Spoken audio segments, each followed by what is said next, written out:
কি গো বন্ধুরা, সবাই কি চলে গেলে নাকি পুরো ব্লগ ভিডিওটা না দেখে? না না না, একদমই যেও না। কারণ এই পুজো বাড়িতে পুরো রাত এখনও মানে রাত্রের যে ভিডিওটা এখনও তো তোমাদের সঙ্গে শেয়ার করাই হলো না। তোমরা পুরো ভিডিওটা মানে না দেখে একদমই যেও না, পুরো ভিডিওটা দেখো। দেখলে অবশ্যই তোমাদেরকে ভালো লাগবে, আর এটাও জানতে পারবে যে আমাদের গ্রামে কিভাবে কি পুজো হয়, আর তোমাদেরও এরকম পুজো হয় কি না সেটাও আমাকে কমেন্টে জানিও। আর পুজো বাড়ির ব্লগ ভিডিও মানে সকাল থেকে সারা রাত, মানে সারা রাত যেহেতু পুজো হয়, তা এত বড় দিলে সে অনেক বড় ভিডিও হয়ে যাবে, যার জন্য ছোট ছোট পার্ট পার্ট করে এক একটা মানে করে তোমাদের সঙ্গে শেয়ার করছি। তাই তোমরা একটু অ্যাডজাস্ট করে দেখে নিও। আর এখন তো আমরা যাচ্ছি, এখন হচ্ছে জল সইতে, এখন বিকালবেলা। আগের ভিডিওতে তোমাদেরকে দেখিয়েছি যে ঠাকুরের ভোগ তৈরি করা থেকে মানে ফুলের মালা গাঁথা সব কিছু কমপ্লিট করে রেখে দিয়েছি। আর এবার হচ্ছে বিকালবেলায় এখন হচ্ছে আমরা যাচ্ছি সবাই মিলে জল সইতে, ঠাকুরের জন্য জল আনতে। তার সামনে একটা পুকুর বলো, ঝিল বলো, যাই হোক বড় একটা পুকুর আছে, ওখানে আমরা যাচ্ছি জল আনতে। মানে জল আনতে বলতে কি, ওখানে নাকি জলের অনেক রকমের মানে গঙ্গা মাকে নিমন্ত্রণ করে আসতে হয়, ওখান থেকে জল আনতে হয়, জল কাটিয়ে গঙ্গাকে তেল সিঁদুর দিয়ে তারপরে জল ওখান থেকে নিয়ে আসতে হয়। তা যাই হোক সবাই মিলে যাচ্ছিলাম, এই যে চলেও এসছি প্রায়। আর এখানে আমার সমস্ত পিসিরা আছে, আমার দাদা আছে, বোন আছে, মামা, এই যে দেখতে পাচ্ছ মামা, ভাই, মামি সবাই আছে, কেউ বাদ নেই। মানে বাদ নেই বলতে বাড়িতে আছে অনেকে, বাড়িতে যারা আছে মানে বয়স্করা তারা আসেনি, এখানে সবাই চলে আসলাম আমরা। আর এই যে এই পুকুরটা অনেক পুরনো, ঠিক আছে, অনেক বছরের পুরনো। তা এখানে আমাদের যে বিয়ের জল সইতে যাওয়া বলো, বা যে কোনো পুজো অনুষ্ঠান বা অন্নপ্রাশনের জল সওয়া, মানে সব কিছুতেই এইখান থেকে সবাই অনেক দূর দূর থেকেও আসে এইখানটায় এই মানে জল নিয়ে যাওয়ার জন্য। তা যাই হোক সবাই এই যে ঢাকি টাকি নিয়ে সব আমরা হাজির হয়ে গেছি এখানে জল সইতে। আর এই সামনে আছি আমরা 5 জন, এখানে 6 জন মোট উপোস আছি, 6 জন মিলেই আমরা এসছি এখানে।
তো সবাই মিলে এখানে দেখো বসে পড়েছি আমরা। আর এসে ওখানে মেনলি মা পুজো দেবে, গঙ্গা মাকে মা এখানে পুজো করবে। আর আমরা আর যারা উপোস আছি তো সবাই মিলে মানে মাকে ছুঁয়ে থাকবো, এটাই মানে সবাই মিলে এই কাজটা মানে হাত লাগিয়ে করতে হয় নাকি, 5 জন লাগে।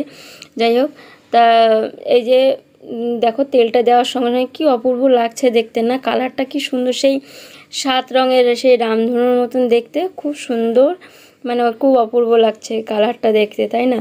খুবই সুন্দর লাগছে। তাই যাই হোক তেল দিল মা, এই যে সিঁদুর দিয়ে দিল গঙ্গা মাকে, আর এই যে একটু ফুল দেবে, পান সুপারি দেবে, এইভাবে দিয়ে তারপরে যে বড় মানে কলসি এনেছিলাম ওই কলসিতে করে জল নিয়ে যাওয়া হবে।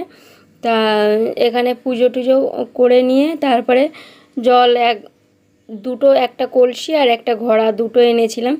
তারপরে সবাই মিলে একটু সেলফি ফটো টটো তুলে এবার বাড়ির দিকে রওনা দিলাম। বাড়িতেও তো অনেক কাজ বাজ আছে, বোঝোই তো পুজো বাড়িতে মানে কাজের আর শেষ নেই, সবই তো সবাই মিলে হাত লাগিয়ে কাজটা করা হয় বলে ওই জন্য বোঝা যায় না। সবাই মিলে একসঙ্গে উপোস থেকে সবাই পুজো করার একটা আনন্দই আলাদা, তাই না? কখন কিভাবে উপোস থাকলে বোঝাই যায় না যে কেউ উপোস আছে বা সময় কিভাবে কেটে যাচ্ছে। তা যাই হোক, এই যে দেখো আমার মাথায় একটা সুন্দর একটা হলুদ ফুলের মালা আমার দাদার মেয়ে গেঁথে দিল, বললো যে পিসি তুমি নাও মাথায়, খুব সুন্দর লাগছে দেখতে। তাই এই যে এখানে মা আছে, এই যে সামনে মা বরণ কুলোটা নিয়ে আছে, ছোট পিসি, আমার জেঠিমা, আমার মামি। আর আমার মামিকে তো অনেক ভিডিওতে তোমরা দেখেছো, মামির সঙ্গে অনেক ভিডিও আছে, মানে শর্ট ভিডিও আছে, ব্লগ ভিডিও আছে, মামিকে তো তোমরা সবাই চেনো। আর এই যে আমার পিসিরা আছে এখানে সবাই পেছনে, তা ভাইয়ের শাশুড়ি আছে, মানে সবাই মিলে আমরা গেছিলাম। আর সবাই মিলে যে কোনো কাজ করলে কি সুন্দর লাগে না সবাই। যাই হোক, আর এই যে হাঁটতে হাঁটতে আমি কিন্তু অনেক পেছনে পড়ে গেছি, এনারা সবাই চলে এসছে আগে আগে, আর আমি খালি পায়ে আছি, আমি মাও খালি পায়ে, বরণগুলো নিয়েছে যেহেতু মাও খালি পায়ে আছে, আমিও খালি পায়ে। তা আমি তো হচ্ছে পেছনে পড়ে গেছি কেন, বড় সেই জলের কলসিটা আমি নিয়েছি, ওই জন্য খালি পায়ে হাঁটতেও, আর অত বড় ভারী কলসি অত দূর থেকে টেনে আনতে তা খুবই হচ্ছিলো। তা আমি একটু নিয়েছিলাম, বোন এই যে পেছনে বোন আছে, বোন একটু নিয়েছিল, আর এই যে আমার এই বৌদি বলছে যে এত কষ্ট করে কলসি নিয়ে যাচ্ছে, চলো একটু হাওয়া দিতে দিতে নিয়ে যাই। তো যাই হোক, তা বোন নিল, আমি নিলাম, এইভাবে কলসিটা বাড়ি নিয়ে গেলাম। আর এই যে ভাই আর মামা, দেখো এই ফুলগুলো সেই জঙ্গলে ফুটেছিল, ও তুলে নিয়ে এসছে আমার দাদার মেয়ে, কী অপূর্ব লাগছে ফুলগুলো দেখতে, না খুবই সুন্দর লাগছে।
আমরা সবাই বাড়ি আসার পরে এবার দেখলে মাকে আনতে গেছিলো সবাই মিলে, মানে বাড়ির ছেলেরা সবাই মিলে মাকে আনতে গেছিলো, ভাইও গেছিলো, বড়বাবু সবাই মিলে।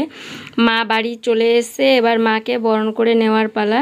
মাকে বরণ করে এবার যেখানে মায়ের জন্য জায়গা তৈরি করা হয়েছে সেই মণ্ডপে নিয়ে যাবে। তো তার আগে বাইরে বসে মাকে বরণ সেরে নিতে হবে, মায়ের বরণ করে নিতে হবে। তাই যে এই মানে আছে, নিয়ম আছে যে ভাই বরণ করে মাকে তো যেখান থেকে নিয়ে এসছে সেখানে তো এই ভ্যানে করে নিয়ে এসছে, কিন্তু ভাইকে মাথায় নিয়ে মানে পুজোর মণ্ডপ পর্যন্ত মাথায় নিয়ে মাকে পৌঁছাতে হবে ওখানে। তাই যে সবাই মিলে হেল্প করছিল এরা। আর ওই পুজোর মণ্ডপের একটু পাশেই ওখানে মায়ের জন্য একটু আসন করা হয়েছে, ওখানে নামিয়ে দিয়ে মাকে ওখানেই বরণ সারতে হবে, কারণ ভ্যানের ওপর বসে তো আর বরণ করা যায় না। তাই এখানে বসে সবাই মিলে বরণ আমরা করব, মানে মা করবে আর আমরা সঙ্গে থাকব। তা বরণ টরণ সেরে নিয়ে তারপরে মাকে ভেতরে নিয়ে যাওয়া হবে। আর এই যে এনাকে দেখতে পাচ্ছ, এই যে সব কাজে হেল্প করছে, সাদা হাফ কাটা গেঞ্জি আর একটা হাফ প্যান্ট পরে, এনাকে নিশ্চয়ই সবাই তোমরাই চেনো। ইনি তো আমার বড়বাবু। তা যাই হোক, কিছু করার নেই, ও হাফ প্যান্ট আর হাফ কাটা গেঞ্জিতেই ও কমফোর্টেবল ফিল করে, ওটাই ওর কাছে মানে বেস্ট ড্রেস বলে মনে হয়। তা ও এটা পরতেই পছন্দ, যে যেটা পরতে ভালোবাসে সে সেটাই পরুক, পুজো বাড়িটা কোনোভাবে ভালোভাবে ওর কাটলেই হলো। ও হাফ প্যান্টেই ও বেশি মানে ফিল করে, ওই জন্য হাফ প্যান্ট পরে পরে সবসময় ঘুরে বেড়ায়। যাই হোক, সবাই সব কাজে করছিল, আর এখানে মায়ের বরণের জন্য আমরা বসে পড়েছি মাকে বরণ করার জন্য। বেসিক্যালি আমার মা এই মাকে বরণ করে ঘরে তুলবে। তো দেখো মায়ের ঢাকাটা, মুখের ঢাকাটা খুলে দেওয়া হয়েছে। মায়ের কি সুন্দর অপূর্ব মানে রূপ, সত্যি দেখে সবাই মুগ্ধ। মা সুন্দরী হয়, এরকমই সুন্দর মায়ের, মা যেমনই হোক না কেন মায়ের রূপ দেখে সবাই মুগ্ধ। মাকে সত্যি খুবই সুন্দর অপূর্ব লাগছে দেখতে। মার কাছে, মা যখন বাড়িতে এসছে মায়ের কাছে এটাই প্রার্থনা, এটাই আমার কামনা যে মা সবাইকেই যেন সুখে রাখে, ভালো রাখে, সবাইকে সুস্থ রাখে, যে যেখানেই থাকুক না কেন সবাই খুব সুখে থাকুক, সুস্থ থাকুক, ভালো থাকুক, এটাই মায়ের কাছে আমার কামনা। আর দেখো সবাই মিলে সবাই এখানে মায়ের বরণ করে ঘরে নেওয়ার জন্য মাকে, তা মা আমার মা এই মাকে বরণ করে নিচ্ছে ঘরে।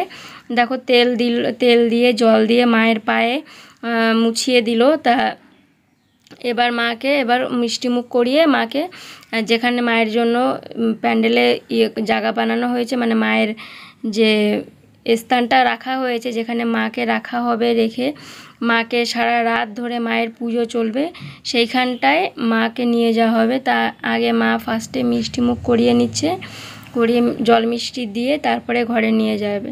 তা তোমাদের এই আমাদের পুজো বাড়ির ব্লগগুলো কেমন লাগছে অবশ্যই তোমরা কমেন্টে জানাতে ভুলো না। আর ভালো লাগলে অবশ্যই কিন্তু লাইক কমেন্ট করে দিও। আর তোমাদেরও কেমনভাবে এরকম মানে এরকম মানত পুজো হয় কি না সেটাও আমাকে জানাতে ভুলো না। আর দেখো আমাদের বাড়ির এই মায়ের রূপটা কেমন লেগেছে তোমাদের সেটাও কমেন্টে জানিও। আমার তো মায়ের রূপ যেমনই হোক না কেন মা অপূর্বই সব সময়, মা তো মাই হয় না সে। তা যাই হোক, এই যে মায়ের বরণ টরণ কমপ্লিট। এবার ঠাকুরমশাই এসে বাদবাকি আমাদের যে মানে আর নিয়মগুলো আছে সেগুলো ঠাকুরমশাই আসবেন। এখন তো সন্ধ্যা, মানে এই কাজগুলো আমরা করে নিলাম, এবার মাকে মায়ের জায়গায় বসিয়ে দেওয়া হবে। এবার ঠাকুরমশাই এসে বাদবাকি কাজ করবে। ততক্ষণে তোমরা ভিডিওটা ভালো করে দেখতে থাকো।